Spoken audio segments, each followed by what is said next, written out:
শুভ দুপুর বন্ধুরা, আরও একটি রান্নার ভিডিও নিয়ে তোমাদের সামনে চলে এলাম।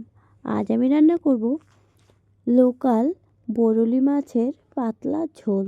মাছের সাইজটা বেশ ভালোই ছিল, তাই ভাবলাম পাতলা ঝোলই খাওয়া যাক। আর ছোট হলে এটাকে চচ্চড়ি মতন করে রান্না করতাম। যাই হোক, মাছগুলোকে কেটে ধুয়ে নুন হলুদ দিয়ে মাখিয়ে ভালো করে পরিষ্কার করে নিলাম।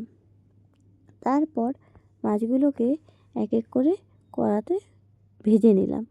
ভেজে নেওয়ার পরে মাছগুলোকে একটা পাত্রে রেখে দিলাম। এই মাছটা খেতে তোমরা কে কে ভালোবাসো অবশ্যই আমাকে জানাবে। আমার তো ভীষণ পছন্দের একটি মাছ বরলি মাছ।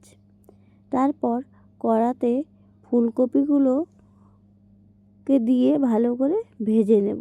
উল্টে পাল্টে ভালো করে লাল লাল করে ভেজে ফুলকপিগুলোও তুলে নেব।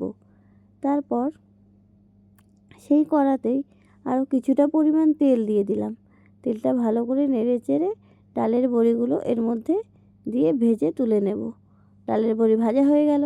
তারপর কড়াতে দিয়ে দিলাম জিরে ফোড়ন, দিয়ে দিলাম কেটে রাখা আলুগুলোকে ভালো করে নুন আর হলুদ দিয়ে লাল লাল করে ভেজে নেব।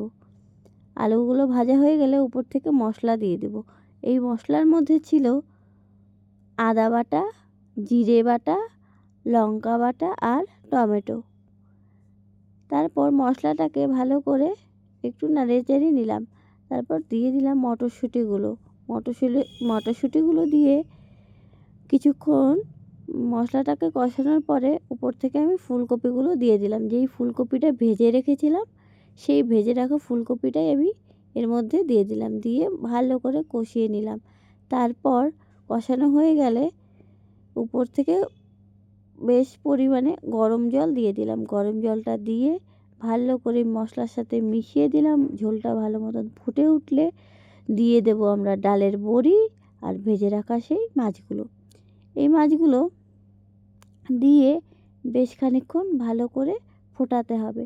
ফোটানোর পর যখন মনে হবে যে না ঝোলটা হয়ে আসছে, তখন ওপর থেকে ধনেপাতা কুচি দিয়ে ঝোলটা নামিয়ে নিলাম। তারপর এদিকে করলাম আজকে সর্ষের শাক। দিয়েছিলাম শুকনো লঙ্কা ফোড়ন আর দিয়েছিলাম রসুন আর সঙ্গে দিয়েছিলাম বেগুন। এটা আর কি দেখাবো, তাও একটু দেখালাম আর কি। এই সর্ষের শাকটা রান্না করলাম আর হয়ে গেল এদিকে আজকে আমাদের রান্নাবান্না। আর দুপুরের মেনুতে ছিল এই তো সর্ষের শাক, পেঁয়াজকলি ভাজা আর